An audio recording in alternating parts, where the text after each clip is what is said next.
بسم اللہ الرحمن الرحیم نحمده ونصلی علی رسولہ الکریم اما بعد۔ جناب اسپیکر، میں نے آج اس ایوان کے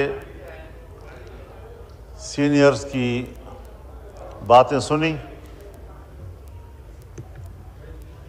اس میں حقائق بھی تھے، کچھ تلخی کا پہلو بھی تھا، لیکن میری گفتگو تنقید کے بدلے تنقید پر مبنی نہیں ہوگی، بلکہ تعریف کے بدلے تعریف پر مبنی ہوگی۔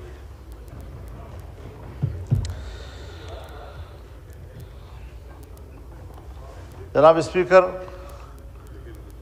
کچھ چیزیں ہمیں خود سمجھنی ہوں گی۔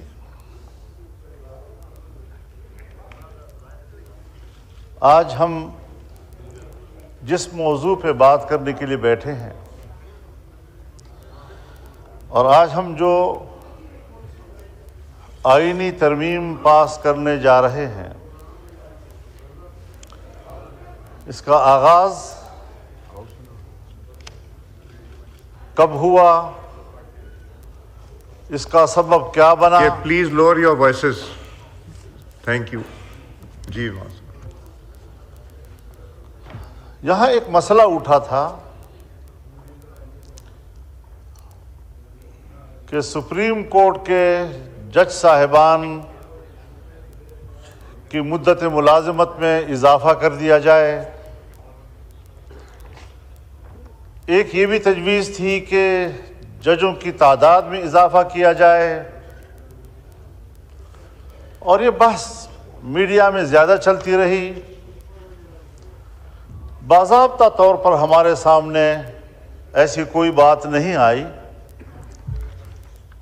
لیکن بالآخر پارلیمان کے اندر سے بھی، سیاسی حلقوں کے اندر سے بھی جب اس قسم کی باتیں ہمیں یہاں پہنچیں تو میں نے اس وقت اسی فلور پہ یہ عرض کیا تھا کہ یہ ایک آئینی ترمیم ہوگی، اور آئینی ترمیم کا موضوع شخصیات ہیں۔ یہاں پر اصل میں جھگڑا شخصیات کے حوالے سے ہے کہ اگر ایک جج ہے تو اس سے حکمران پارٹی گھبرا رہی ہے، اگر دوسرا جج ہے تو اس سے حزب اختلاف کی جماعت جو ہے وہ گھبرا رہی ہے، اور ایک کی کوشش یہ ہے کہ فلاں جج ہو، دوسرا کہتا ہے کہ فلاں جج ہو۔ اس چیز میں ایک مسئلہ پھنس گیا تھا، جس کے لیے میں نے عرض کیا تھا کہ آئینی ترمیم کو شخصیات کے تنازع میں یرغمال نہ بنایا جائے، بلکہ آئینی اصلاحات لائی جائے باقاعدہ طور پر، اور ملک کے عدالتی نظام کو ٹھیک کیا جائے۔ اب ظاہر ہے یہ میرا ایک تصور تھا،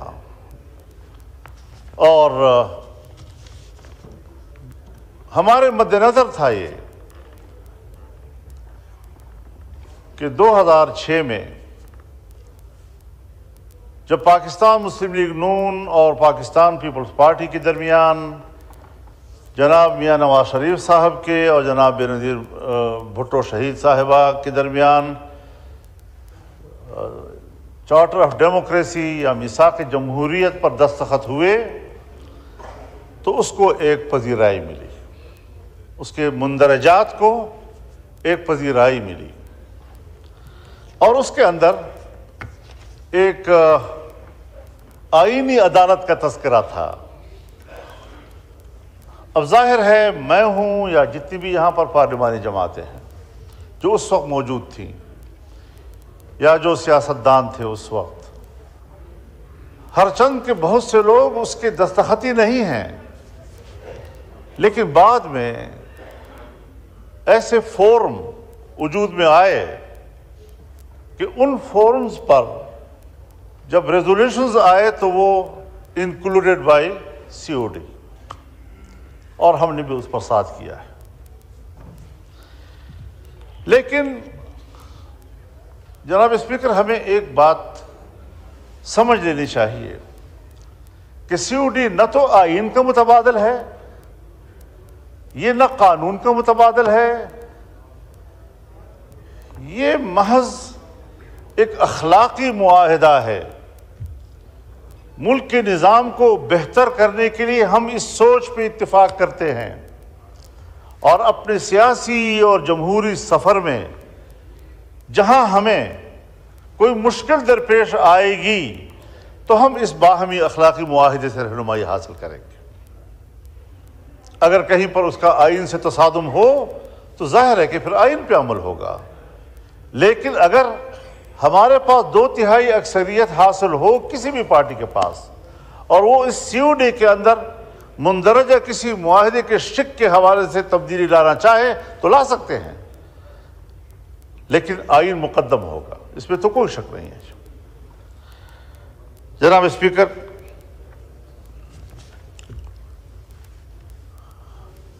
جب بات آئین کی آئے گی تو آئین میری نظر میں، بلکہ آپ سب دوستوں کی نظر میں، اس کی حیثیت ایک میثاق ملی کی ہے۔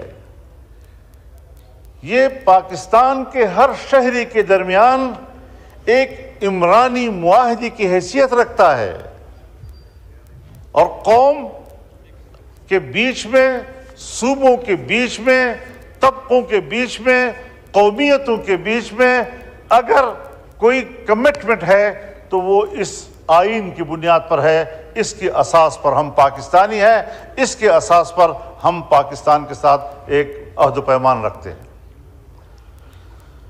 اس تصور کو سامنے رکھتے ہوئے آئین کی اہمیت کو ہمیں سمجھنا ہوگا۔ آئین ایک مستحکم دستاویز ہوتی ہے، اور جو دستاویز جتنی مستحکم ہو اتنا ہی اس کے اندر ترمیم و تغیر کرنا بھی ذرا مشکل ہوتا ہے۔ ہم سادہ اکثریت سے قانون پاس کر لیتے ہیں، لیکن آئین میں تبدیلی ہمیں 2/3 اکثریت سے کرنی ہوتی ہے۔ اگر ہم عذر شریعت دیکھ لیں، کتاب اللہ پوری امت کا سب سے زیادہ مستحکم دستاویز ہے۔ کسی کا مجال ہے کہ اس کے اندر ایک لفظ کا آگے پیچھے کر لے، زبر زیر کی تبدیلی کر دیں؟ کسی پیغمبر تک کو بھی اجازت نہیں۔ جتنا وہ مستحکم دستاویز ہے اتنی ہی اس کے اندر استحکام پایا جائے گا، اس میں تغیر اور تبدل نہیں ہوگا۔ ہم انسانی قوانین، انسانی ضابطوں کی بنیاد پر بھی اسی اصول کو لیتے ہیں کہ اگر ہمارے سامنے کوئی مستحکم دستاویز ہے تو اس میں تغیر و تبدل ذرا مشکل کام ہوتا ہے، اور اگر عام قانون ہے تو اس میں تبدیلی جو ہے اس کے لیے نسبتاً آسان ہوتی ہے۔ ہم ذرا آئین کی بھی تاریخ دیکھ لیں، اور ہم ذرا آئینی ترامیم کی بھی تاریخ لے لیتے ہیں۔ میں ان متنازع ترامیم کی بات نہیں کرتا جو کسی نے یا اپنی اکثریت کی بنیاد پر کرا دیے یا کسی ڈکٹیٹر نے کرا دیے۔ میں ان مثالوں کو مد نظر رکھوں گا جو ہمارے لیے آئیڈیل ہو سکتے ہیں، اور جس کو ہم اپنے لیے ایک رہنما اصول کے طور پر اپنا سکتے ہیں۔ جیسے کہ میرے عزیز گرامی بلاول بھٹو صاحب نے اس کا ذکر بھی کیا، اور میں بھی بڑے فراخ دلی کے ساتھ آج کی اس آئینی ترمیم کو آخری شکل دینے میں ان کی بھرپور کاوشوں کو خراج تحسین پیش کرتا ہوں۔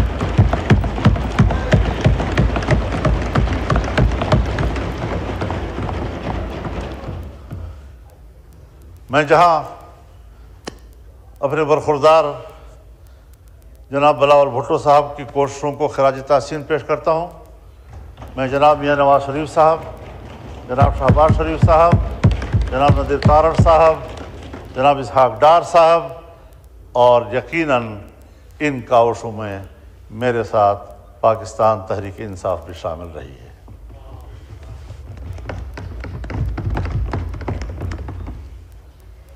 میں نے خود اس میں جو کردار ادا کیا، جو اللہ نے مجھے توفیق دی، میں نے اپنی بھرپور کوشش سے ایک متفقہ آئینی ترمیم بنانے میں محنت کی اور کوشش کی، اور اللہ کے فضل و کرم سے اللہ نے مجھے اس میں کامیاب کیا ہے۔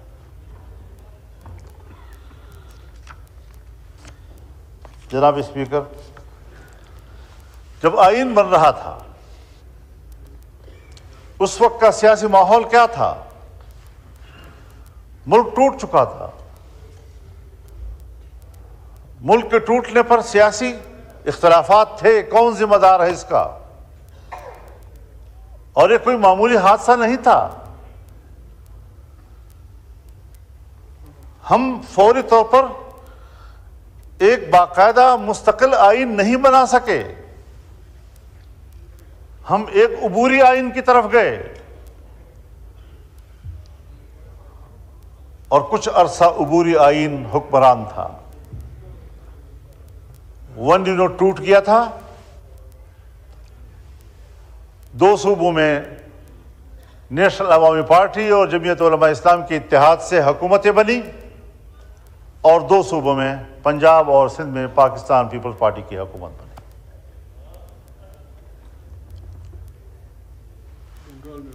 ایسے وقت میں جبکہ بلوچستان اسمبلی کو توڑ دیا گیا،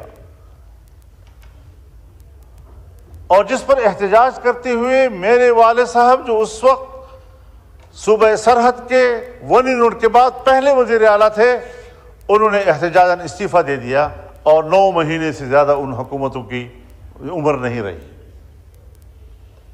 اب ظاہر ہے کہ یہی چیزیں سیاسی ماحول میں شدت پیدا کرتی ہیں، اور اس شدت کے ماحول میں یہ تمام قیادت بیٹھی، جس میں خان عبدالولی خان موجود تھے، جس میں میرے والد مولانا مفتی محمود موجود تھے،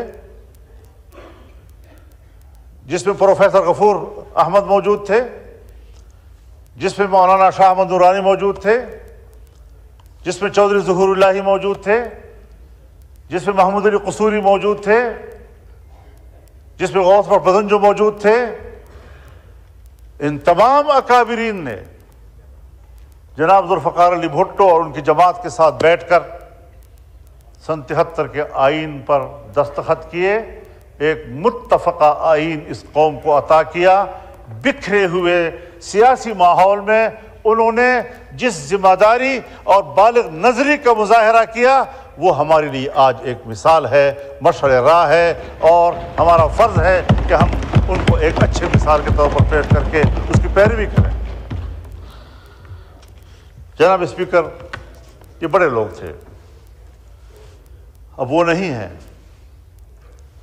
اب ہم جیسے ناکارہ لوگ بھی بڑے کہلاتے ہیں۔ مجھ سے عمر میں بھی بڑے ہیں، مجھ سے تجربے بھی بڑے ہیں۔ خواجہ صاحب پھر بھی مجھے وہ بزرگ کہتے ہیں۔ ابھی میں جوان ہوں، بزرگ نہیں ہوں۔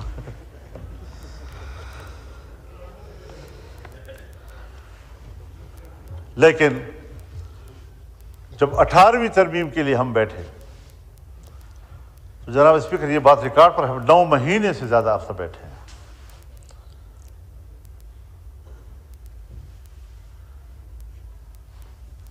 میاں رضا ربانی صاحب اس کی چیئر کر رہے تھے، ہمارے اسحاق ڈار صاحب اس میں موجود تھے، فاروق ستار صاحب اس میں موجود تھے، ان کے ساتھ ان کی ٹیمیں موجود تھیں، اور ہم نے 9 مہینے گزار کر ماضی کے تمام خرابیوں کو آئین سے نکالنے کے لیے کام کیا۔ ہم متفقہ نتیجے پر پہنچے، اور اس میں بھی کوئی شک نہیں ہے کہ عدلیہ کے حوالے سے اس وقت ججز کے تعین کے لیے پارلیمنٹ کو ایک کردار دیا گیا، لیکن بہت جلدی ہی 19ویں ترمیم کے ذریعے سے وہ واپس لے لیا گیا۔ میں آج پھر یہ کہنا چاہتا ہوں کہ ہمیں اپنا محاسبہ کرنا چاہیے، اس پارلیمنٹ کو اپنا محاسبہ کرنا چاہیے، اس ایوان کو اپنا محاسبہ کرنا چاہیے، اور زعماء قوم جو اس کے پہلے میرے ساتھ اجلاسوں میں اکٹھے بیٹھتے رہے ہیں، اور جنرل ضیاء الحق کے زمانے سے لے کر آج تک ہم مسلسل جدوجہد میں ایک دوسرے کے ساتھ رہے ہیں، میں ان کے سامنے یہ سوال رکھتا تھا کہ جنرل ضیاء الحق کے زمانے سے ہم جمہوریت کی بات کرتے ہیں، جمہوریت کی جنگ لڑتے ہیں، جمہوریت کو طاقتور بناتے ہیں، لیکن عملاً آمرانہ قوتیں مضبوط ہوئی ہیں اور جمہوریت کمزور ہوئی ہے۔ کیا بطور ایک سیاسی کارکن کہ ہم نے ایک دن اس پر غور کرنا ہے؟ جناب اسپیکر، میں متنازع باتیں آج نہیں چھیڑنا چاہتا۔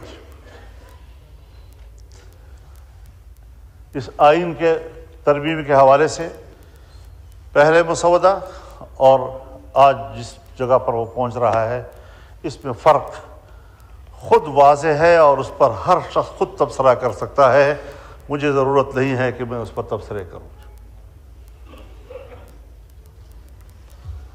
ابتدائی مسودہ 56 کلازز پر مشتمل تھا، اور جب اس کو حتمی شکل دی گئی تو یہ 22 کلازز کا ایک ترمیمی بل بنا ہے۔ یہ کانٹ شانٹ یہ نظریاتی بنیادوں پر ہوئی، ایسی چیزیں اس میں موجود تھیں کہ جس میں ہم جمہوری لوگ، پارلیمانی لوگ جمہوریت کو مستحکم کرنے کے دعوے کے ساتھ جمہوریت کا قتل کر رہے تھے۔ معافی چاہتا ہوں، میں آپ کے ساتھ برابر کا شریک ہوں۔ خطائیں اگر ہماری ہیں وہ ایسی نہیں ہیں کہ ہم ایک دوسرے کو الزام دیتے رہیں۔ آج اگر پاکستان تحریک انصاف کے ساتھی شکایت کر رہے ہیں،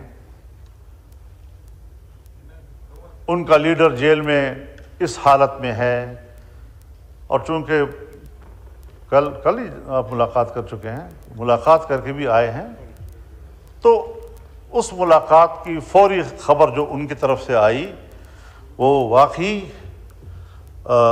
قابل قبول نہیں ہو سکتی۔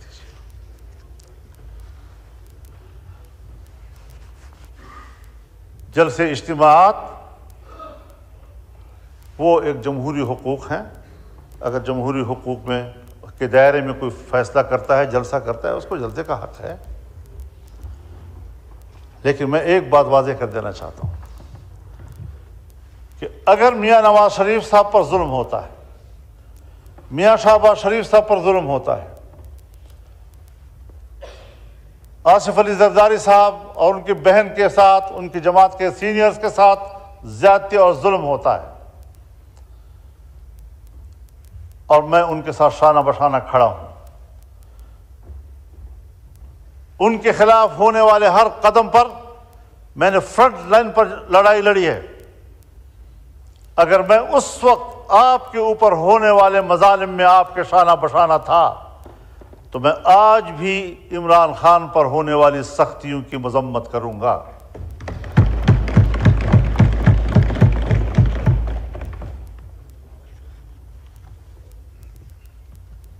اس میں کوئی شک نہیں ہے کہ ایسے حالات پیدا کیے گئے کہ اپوزیشن تقسیم ہو جائے، لیکن میں نے نہ حکومت اور اپوزیشن کو تقسیم ہونے دیا ہے، اور نہ اپوزیشن کو آپس میں تقسیم ہونے دیا ہے، اور نہ پیپلز پارٹی اور مسلم لیگ کو آپس میں تقسیم ہونے دیا ہے۔ میں نے پیپلز پارٹی سے بھی، بلکہ حکومت سے بھی درخواست کی تھی کہ آپ یہ مسودہ شنگھائی کوآپریشن کانفرنس کے بعد کریں۔ میں نے پی ٹی آئی سے بھی درخواست کی تھی کہ ان دنوں میں آپ کسی قسم کا کوئی مظاہرہ نہ کریں۔ کیوں؟ باہر سے مہمان آ رہے ہیں، مہمان ویسے بھی قابل قدر ہوتا ہے۔ گھر میں بھی اگر بھائیوں کے اندر اور عزیزوں کے اندر میں تھوڑی سی کوئی خلش ہوتی بھی ہے، تو بھی جب مہمان آتا ہے تو وہ مل کر اس کی خدمت کرتے ہیں، اس کی عزت کرتے ہیں، تو پھر گھر کے داخلی اختلافات اور ناراضگیاں بھول جاتے ہیں۔ یہ ہمارے معاشرے کا اساس ہے، اور میں نے اسی بنیاد پر یہ بات کہی تھی۔ میں شکر گزار ہوں جناب شہباز شریف صاحب کہ آپ نے اس مسودے کو ان دنوں میں اس پر کام کرنا چھوڑ دیا اور اس کو مؤخر کر دیا تھا۔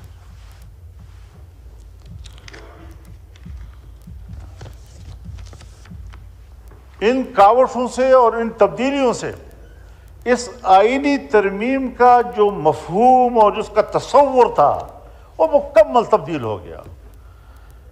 ابتدائی مسودے کا تصور بالکل مختلف تھا، اور اب جو چیز ہم پاس کر رہے ہیں اس کا تصور اس سے بالکل مختلف ہے، اور اس صورت میں ہمیں کسی قیمت پر قابل قبول نہیں تھا، اور آج ہم متفقہ طور پر اس کو دستاویز بنا کر اسمبلی سے پاس کرانا چاہتے ہیں، پارلیمنٹ سے پاس کرانا چاہتے ہیں۔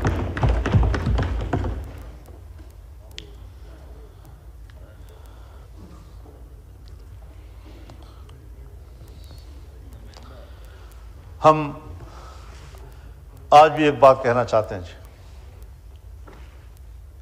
کہ عدالت کی تشکیل کے حوالے سے ہر چند کہ میں نے ایک آئینی عدالت کی بات کی تھی، لیکن جتنا بھی ہم نے محنت کی اور کوشش کی اور مختلف سٹیک ہولڈرز کے ساتھ بات کی، اس تصور پر اتفاق نہیں آ رہا تھا۔ کوئی کہہ سکتا ہے کہ وہ آئیڈیل ہے، اس طرح ہونا چاہیے، میں آج بھی اس نظریے کے ساتھ جنگ نہیں لڑ رہا ہوں۔ دیکھیے، جمہوریت ہے، انقلاب نہیں۔ انقلاب میں آپ یک لخت نظام کو تبدیل کرتے ہیں، لیکن جمہوریت میں آپ تدریجی اصلاحات کی طرف جاتے ہیں، تدریجی طور پر آپ اصلاحات لاتے ہیں۔ اس میں جن چیزوں کے ہم کافی عرصے سے اس قابل نہیں تھے کہ کر سکیں، آج ہم بڑی مشکل سے وہاں پہنچے ہیں کہ جو ہم نہیں کر سکتے تھے آج ہم کر پا رہے ہیں۔ اس حوالے سے میں یہ بھی عرض کرنا چاہوں گا کہ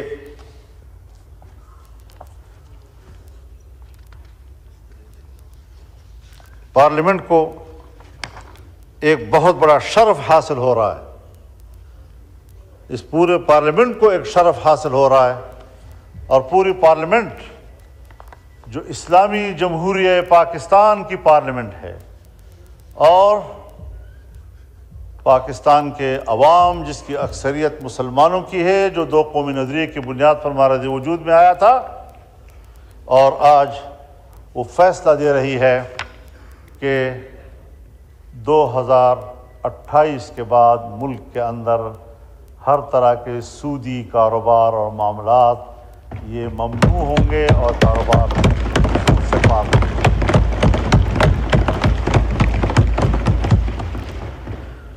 یہ آج بہت بڑا فیصلہ ہم نے کیا ہے، ہمارے کورٹ نے فیصلہ کیا، 1997 میں فیصلہ کیا، لیکن نظر ثانی کیسوں کے نتیجے میں آج تک اس کے کوئی فیصلہ نہیں آ سکا۔ ابھی پھر شریعت کورٹ نے اس کے حوالے سے فیصلہ کیا، لیکن کمرشل بینک، عام بینک، وہ دوبارہ نظر ثانی میں چلے گئے، اور وہ اتنی کمزور عدالت ہے ہماری شریعت کورٹ کہ اس کے خلاف کوئی درخواست دے دے تو ان کا فیصلہ معطل ہو جاتا ہے۔ اب اس کو مضبوط بنانا ہے، اور اللہ تعالیٰ نے بڑے واضح طور پر فرمایا ہے، یا ایھا الذین آمنوا اتقوا اللہ وذروا ما بقی من الربا ان کنتم مؤمنین، کہ اللہ سے ڈرو اور تمہارے ذمے جو سود کا کوئی مال ہے اس کو چھوڑ دو اگر تم ایمان والے ہو، اور اگر نہیں کرتے فإن لم تفعلوا فأذنوا بحرب من اللہ ورسولہ، اگر تم یہ کاروبار نہیں چھوڑتے تو پھر اللہ کے ساتھ جنگ کے لیے تیار ہو جاؤ۔ اور مفسرین نے لکھا ہے کہ سودی کاروبار کرنے والے آخرت میں جب اللہ کے سامنے پیش ہوں گے تو اللہ کہے گا تلوار اٹھاؤ، لڑو میرے ساتھ، جنگ کرو میرے ساتھ اگر تیرے اندر ہمت ہے تو۔ کیا وہ اللہ کے سامنے تلوار اٹھا سکے گا؟ لیکن اللہ اسی پر اس کو شرمندہ کرے گا اور ذلیل کرے گا کہ تم نے دنیا میں سودی کاروبار کیا تھا، اب اٹھاؤ نا تلوار، میں نے تو تیرے خلاف جنگ کا اعلان کر دیا تھا۔ تو اس حوالے سے میں شکر گزار ہوں کہ حکومت میں شامل تمام جماعتوں نے ہمارے اس ترمیم کو قبول کر لیا ہے، اور ہم اللہ سے من حیث القوم معافی مانگیں، اور یہ پارلیمنٹ قوم کی نمائندہ ہے۔ ہم جب یہاں پر بیٹھ کر اس 77 سالوں کا جرم اس پر اللہ سے معافی مانگیں گے تو اللہ غفور الرحیم ہے، انشاءاللہ وہ پورے قوم کو معاف کر دے گا۔ ہر بات یعنی آپ خود اندازہ لگائیں، جب پاکستان بنا اور ہم نے اسٹیٹ بینک آف پاکستان بنایا تو اسٹیٹ بینک آف پاکستان کی افتتاحی تقریب سے قائد اعظم محمد علی جناح نے خطاب کرتے ہوئے فرمایا کہ مغرب کے نظام معیشت نے ہمارے لیے مشکلات پیدا کی ہیں، بلکہ انسانیت کے لیے مشکلات پیدا کی ہیں۔ ہم ملک میں وہ نظام معیشت لائیں گے جو اسلامی تعلیمات کے مطابق ہوگا۔ ہر بات پہ ہم قائد اعظم کا حوالہ دیتے ہیں، یہاں ہمیں ان کا حوالہ کیوں بھول گیا؟ ہم نے کیوں اس ملک کے نظام کو ٹھیک نہیں کیا؟ تو یہ بھی آج اس ترمیم کی بہت بڑی کامیابی ہے، اور ساتھ میں شریعت کورٹ کے فیصلے جو لامحدود وقت کے لیے معطل رہتے تھے، اب اسے 1 سال تک کے لیے اس کی حد مقرر کر دی ہے کہ اگر 1 سال کے اندر تک اس کا فیصلہ نہ ہوا تو پھر آگے جا کر سپریم کورٹ اس پر کوئی رائے دے سکے گا، لیکن وہ پابند ہوگا اس کا۔ اور شریعت کورٹ کے اندر کے ججز وہ اپنی کورٹ کا چیف جسٹس نہیں بن سکتا تھا، آج کے بعد وہ خود اپنے عدالت کا چیف جسٹس بن سکیں گے۔ اسی طریقے سے اگر شریعت کورٹ کے فیصلے کے خلاف اپیل کی گئی اور 1 سال میں کوئی فیصلہ نہ آیا اس اپیل کے حوالے سے، تو شریعت کورٹ کا فیصلہ خود بخود مؤثر ہو جائے گا۔ یہ بھی ایک بڑی مثبت پیش رفت ہے اس حوالے سے، اور میں شکر گزار ہوں کہ ہماری اس وقت جو حکومت میں بیٹھے ہوئے اراکین ہیں انہوں نے اس کو حمایت بخشی ہے۔ اس حوالے سے اسلامی نظریاتی کونسل کی سفارشات، ہم سن 1973 کے آئین کی بات کرتے ہیں، ہم سن 1973 کے آئین کی ترامیم کی بات کرتے ہیں۔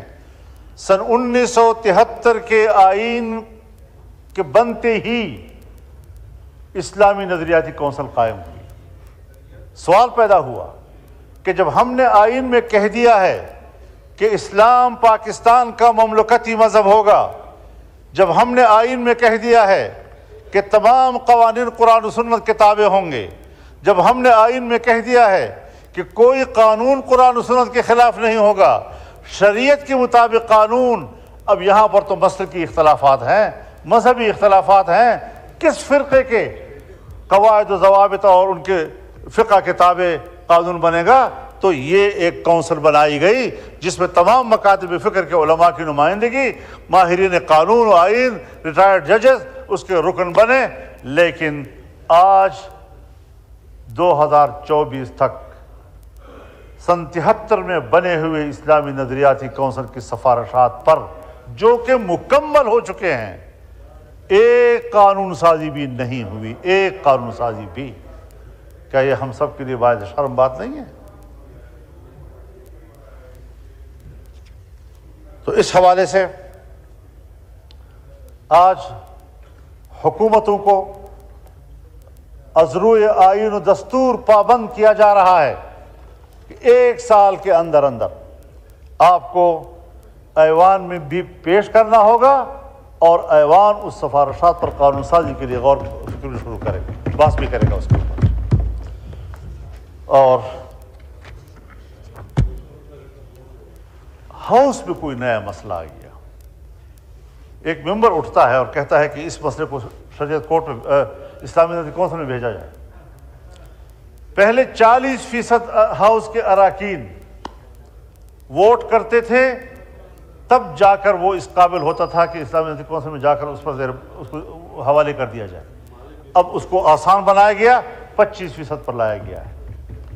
تو یہ بھی ایک بڑی کامیابی ہے، ایک پیش رفت ہے کہ ہم کچھ اس ملک کی اسلامی شناخت کی طرف آگے بڑھ رہے ہیں، اور آج کی اس ترمیم میں ان باتوں کی شمولیت کے بعد میں سمجھتا ہوں کہ اس ایوان نے 77 سال سے ہم جس چیز کے منتظر تھے اس حوالے سے ایک مؤثر پیش رفت کی ہے، اور اس پر پورا ایوان مبارکباد کا مستحق ہے۔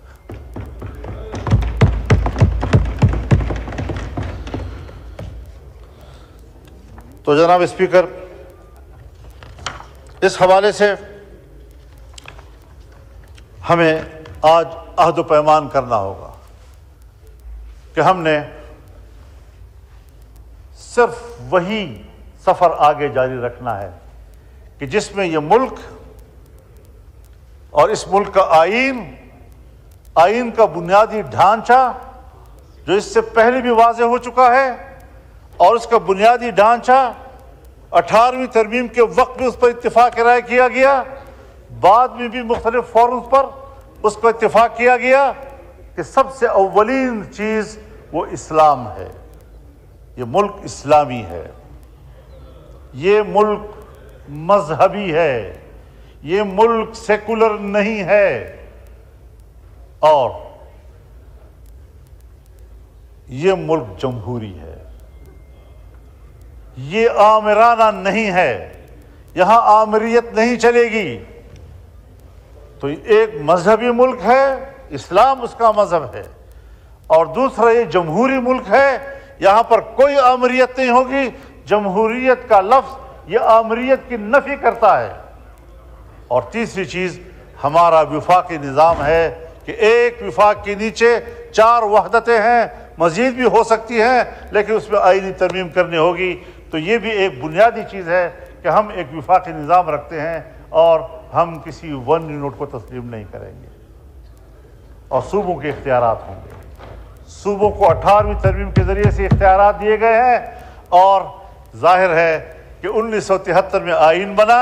جو اختیارات اس وقت آئین میں صوبوں کو دیے گئے تھے، اس میں کہا گیا تھا کہ مزید اختیارات میں اضافہ 11 سال تک کیا جائے گا۔